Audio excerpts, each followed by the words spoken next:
Assalamualaikum warahmatullahi wabarakatuh. Jumpa lagi dengan saya.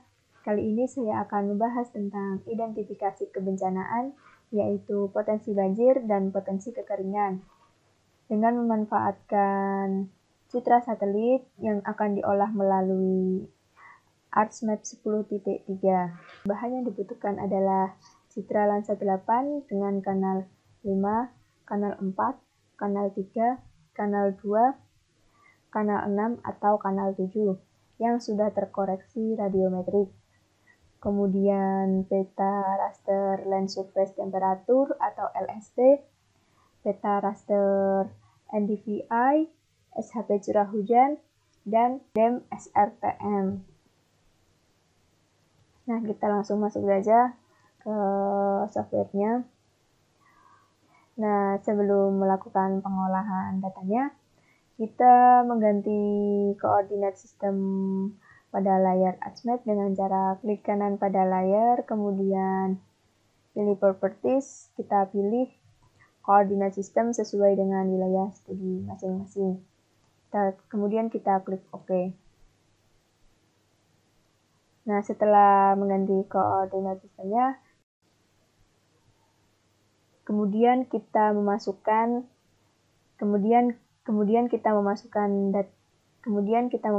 bahan-bahannya dengan cara klik Add Data, masukkan citra Landsatnya,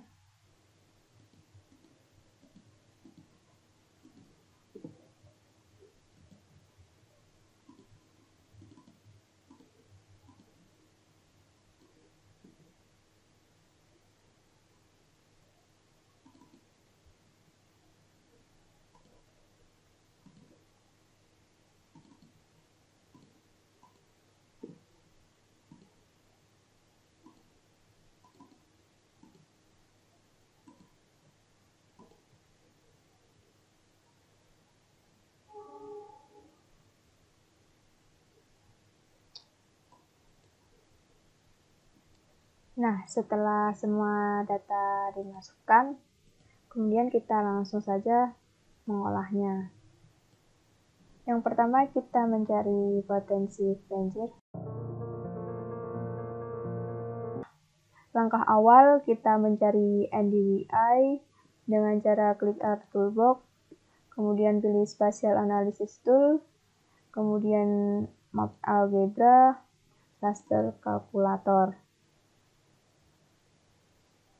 Dan kita memasukkan rumusnya.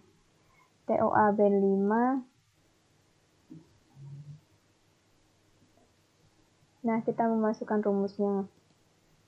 TOA band 5 dikurang TOA band 7 kurung tutup dibagi TOA band 5 ditambah TOA band 7 kurung tutup. Nah, seperti ini ya teman-teman rumusnya. Kemudian pada output raster, kita pilih tempat penyimpanan dan kasih nama.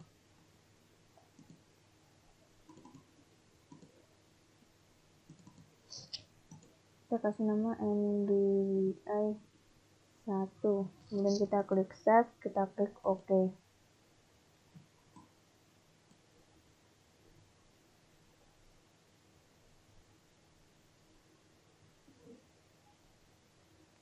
Nah, pada nilai hasil NDVI 1 bernilai positif, yaitu berarti ada jejak genangan air, yang mana pada nilai positifnya semakin tinggi, maka kemungkinan pada daerah tersebut memiliki peluang yang tinggi untuk tergenang. Pada nilai low, yang mana nilainya negatif, yang berarti menunjukkan pada daerah tersebut sangat kering dan minim jejak genangan. Kemudian kita mencari NDVI lagi yang kedua dengan cara klik Art Toolbox, pilih Spatial Analysis Tool, pilih Map Algebra, kemudian Raster Kalkulator. Nah, rumusnya TOA band 3 dikurang TOA band 5 kurung tutup dibagi kurung buka TOA band rumusnya ditambah TOA band 5 kurung tutup. Nah, pada output raster kita pilih tempat penyimpanan dan kasih nama NDVI 2. Kemudian kita klik save, kita klik OK.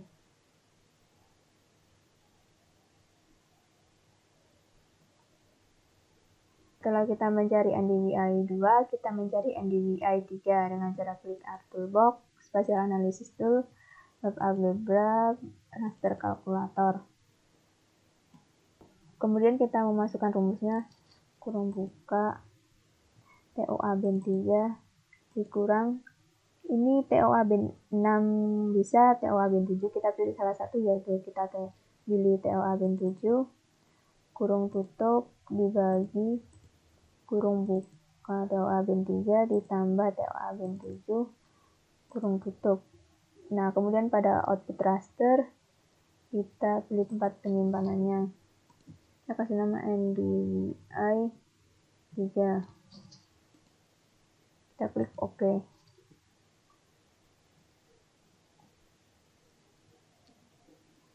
Nah, setelah kita mencari NDVI 1, NDVI 2, dan NDVI 3, kita ubah warnanya ya.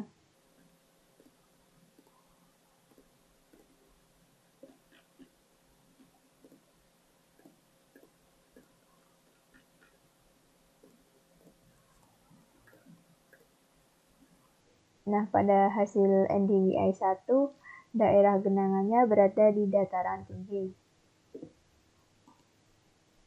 Nah, pada NDVI 2, didapat hasilnya daerah genangannya berada di dataran rendah.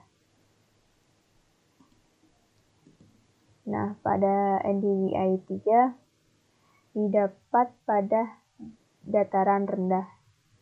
Jika dari hasil ketiga NDVI ini, kita memilih salah satu untuk melanjutkan ke langkah selanjutnya. Nah, yang dipilih itu udah dilihat dari nilai positifnya yang paling tinggi.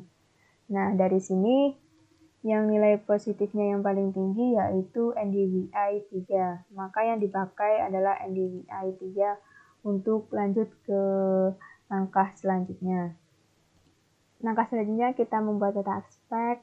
Nah, pada peta aspek ini kita bisa mengolah data dari flow accumulation dan memakai SRTM. Nah, kita pilih salah satu dari kedua data tersebut. Pada tutorial ini kita memakai data dari SRTM untuk membuat peta aspek. Dengan cara klik Art Toolbox, kita pilih 3D Analysis, kemudian kita pilih raster surface, kemudian kita pilih aspek. Nah, pada input raster kita masukkan data DEM SRTM-nya. Kemudian, nah, pada output raster kita pilih tempat penyimpanan dan namanya. Kita beri nama aspek KRG. Kemudian kita klik save, klik OK.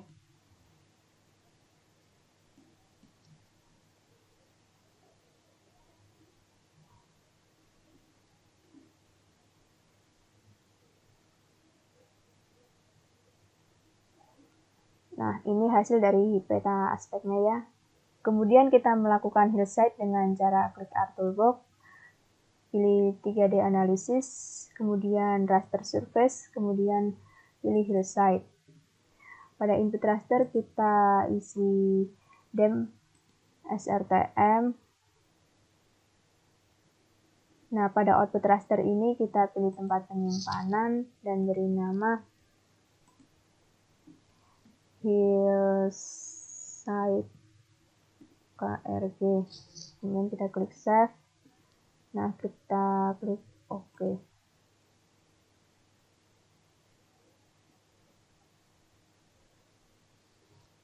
Kemudian pada hasil hillside ini kita melakukan reclass dengan cara klik Art Toolbox, kita pilih Spatial Analysis Tool, kemudian kita pilih reclass, kita pilih reclassify. Kemudian pada input raster kita pilih hasil hillside-nya, klik classify, kemudian kita metodenya pilih eval interval, classesnya kita pilih 5, kemudian kita klik OK. Nah, pada new values ini nilainya dibalik ya.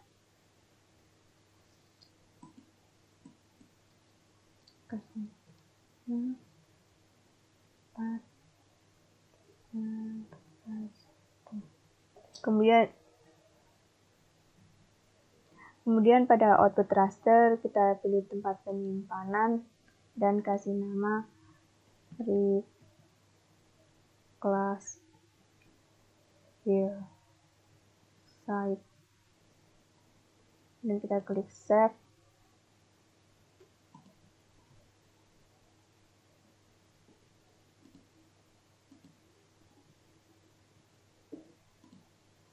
Kita klik OK.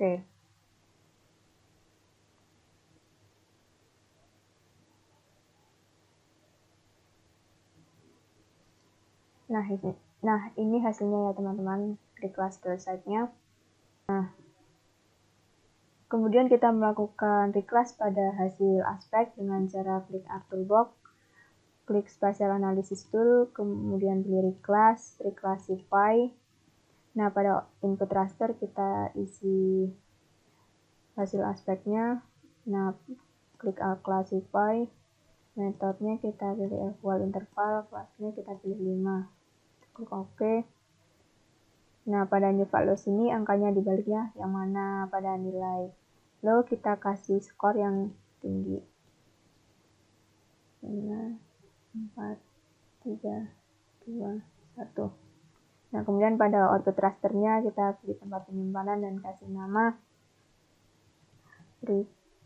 class aspect. Kemudian kita klik save, kita klik OK.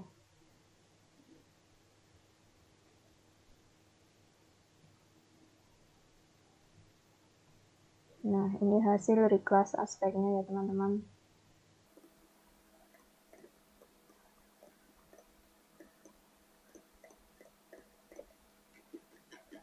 Kemudian kita melakukan konversi SHP curah hujan ini ke raster dengan cara klik Art Toolbox, kita pilih Conversion Tool, kemudian kita pilih to raster, kita pilih Polygon to raster. Nah, pada inputnya kita bagian. Pada output rasternya kita pilih tempat penyimpanan dan kasih nama CH raster. Dan kita klik save. Pada value field kita ganti curah hujannya, kemudian kita klik OK.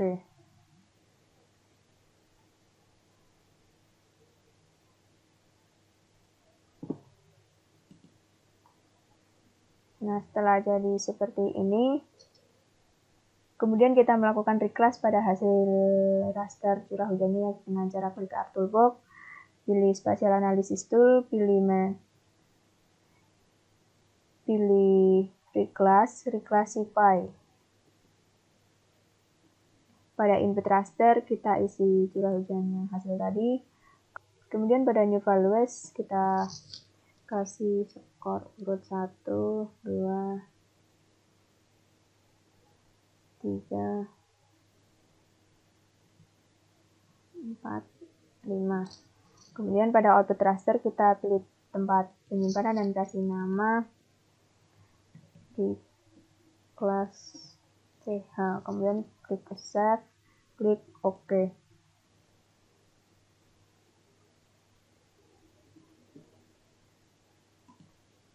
Kemudian kita melakukan reclass NDVI, yang mana kita pilih NDVI 3 ya yang tadi, karena nilai positifnya lebih tinggi dari NDVI yang tadi. Dengan cara klik Art Toolbox, kemudian pilih Spatial Analysis Tool, pilih Reclass, pilih Reclassify. Nah, pada input raster kita pilih hasil NDVI 3, kemudian klik Classify. Nah, ini metodenya kita pilih eval interval, pada kelas kita pilih 5, klik OK. Nah, ini pada new values yang mana pada nilai yang tinggi kita kasih nilai angka tinggi dan yang rendah kita kasih nilai angka yang rendah. Nah, pada output rasternya kita pilih tempat penyimpanan dan kasih nama reclass NDVI3. Kemudian kita save, klik OK. Nah, setelah kita melakukan reclass, kemudian kita lakukan widget overlay dengan cara klik Art Toolbox, pilih Spatial Analysis Tool, pilih Overlay, kemudian kita pilih widget overlay. Nah, kita masukkan hasil reclass-nya ya, yang tadi.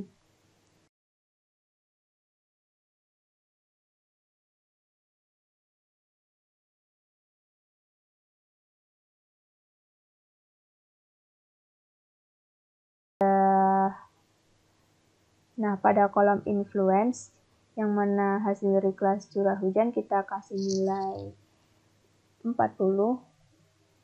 Nah, yang lainnya kita kasih nilai 20.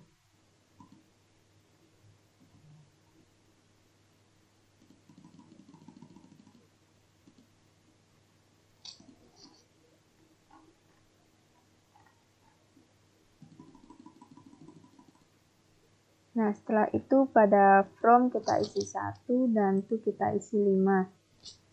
Nah, pada output rasternya kita pilih tempat penyimpanan dan kasih nama potensi banjir. Dan klik save, klik OK.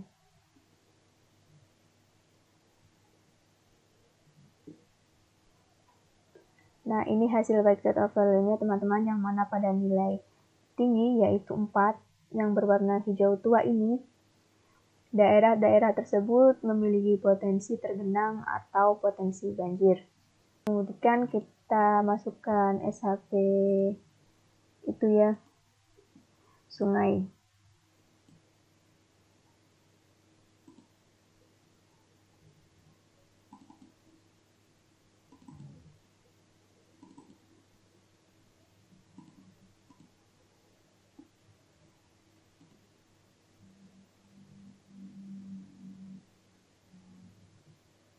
Nah, di sini terdapat banyak aliran sungainya di daerah dataran tinggi ini. Nah, itu adalah tutorial dari identifikasi potensi banjir. Selanjutnya kita melakukan tutorial potensi kekeringan.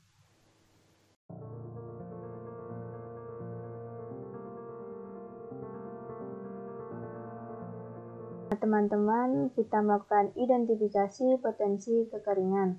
Yang pertama, kita mencari NDDI dengan cara klik Art Toolbox, kita pilih Spatial Analysis Tool, Map Algebra, Raster Calculator.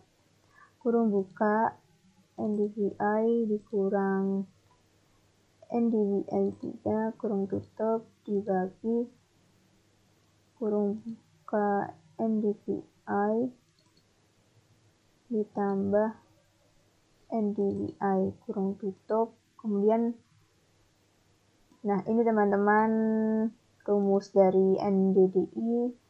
Nah, kemudian pada output raster kita pilih tempat penyimpanan dan kasih nama NDDI, kemudian klik save, kemudian klik OK.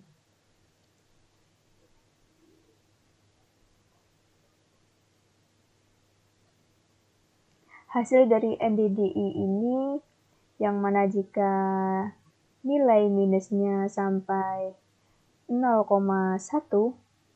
maka kekeringannya normal. Dan kalau minusnya lebih dari 1, maka kekeringannya sangat tinggi. Nah, pada seluruh Kabupaten Karanganyar ini, resiko kekeringannya sangat rendah. Faktanya basah semua jika dilihat dari hasil NDWI-nya. Nah, ini ya hasil NDWI-nya. Kemudian kita mencari DDI dengan cara klik Art Toolbox, pilih Spatial Analysis Tool, pilih map algebra cluster kalkulator. Kurung buka TOA band 5 dikurangi TOA band 4, kurung tutup dikurangin kurung buka TOA band 5 dikurangi TOA band 7, kurung tutup. Nah, ini teman-teman rumus dari DDI. Kemudian pada output raster, kita pilih tempat penyimpanan dan kasih nama DDI. Kemudian kita klik save, klik OK.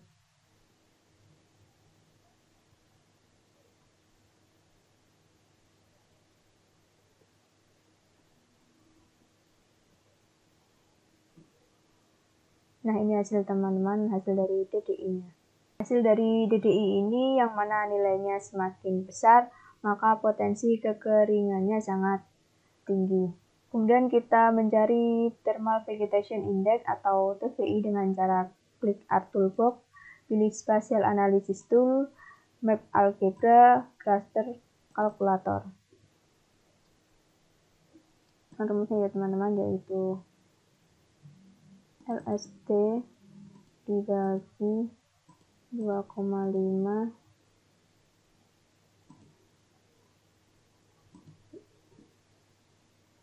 dikali TOA band 5 kemudian dikurangi TOA band 4 kurung tutup dibagi TOA band 5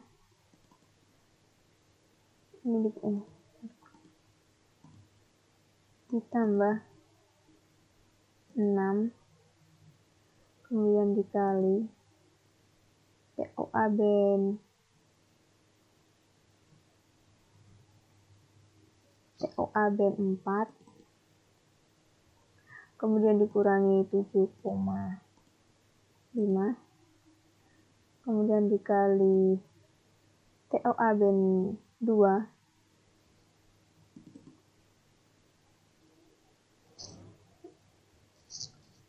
kemudian ditambah 1 kurung tutup 2 kali ya. Nah, ini teman-teman rumus dari TVI. Kemudian pada output raster kita kasih nama TVI. Klik save, klik OK.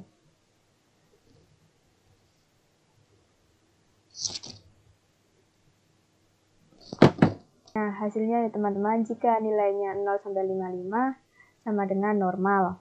Dan jikalau nilainya lebih dari 99, maka potensi kekeringannya sangat tinggi. Nah, teman-teman, itu 3 metode untuk menilai kekeringan. Nanti yang mana paling valid, ya harus kita cek ke lapangan terlebih dahulu untuk menunjukkan akurasi analisisnya. Jika hasil TVI-nya mengganjal, maka kita coba menghitung EV-nya terlebih dahulu dengan cara klik Art Toolbox, pilih Spatial Analysis Tool, Map Algebra, Cluster Calculator. Nah, kita masukkan rumusnya ya teman-teman.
Nah, ini teman-teman rumus dari FI-nya.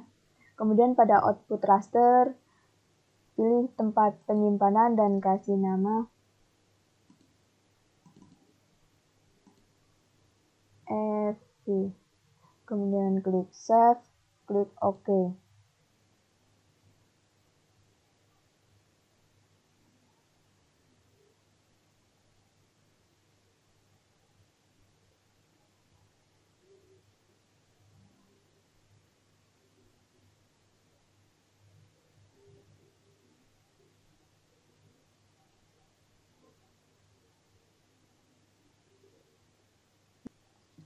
Jika hasil FI-nya sudah keluar, maka kita mencari TVI lagi dengan cara klik Art Toolbox, pilih Spatial Analysis Tool, pilih Map Algebra, pilih Raster Calculator. Nah, kemudian kita masukkan rumusnya, yaitu LST dibagi FI. Kemudian pada output raster, pilih tempat penyimpanan dan kasih nama TVE2. Klik save, kemudian klik OK.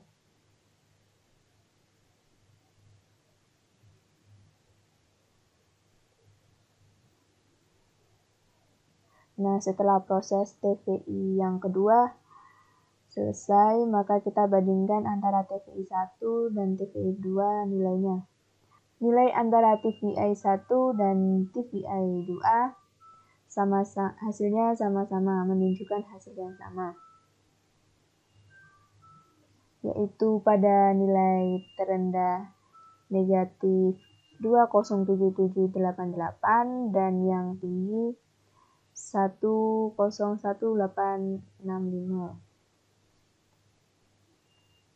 Nah, jika hasilnya sama, maka perhitungan tidak ada yang salah. Kemudian kita melakukan reclass pada hasil TVI melalui simbologi dengan cara klik kanan pada TVI-nya, kemudian pilih Properties. Nah, ini kita pilih simbologi, kemudian pilih Classified.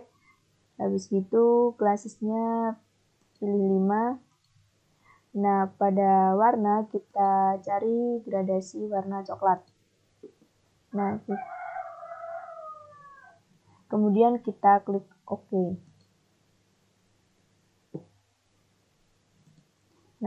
Nah, ini ya teman-teman hasil TVI dari Kabupaten Karanganyar yang mana menunjukkan hasil potensi kekeringannya sangat ekstrim. Karena pada mengolah identifikasi potensi kekeringan ini memakai citra Landsat saat bulan kemarau, sehingga potensi kekeringannya sangat tinggi.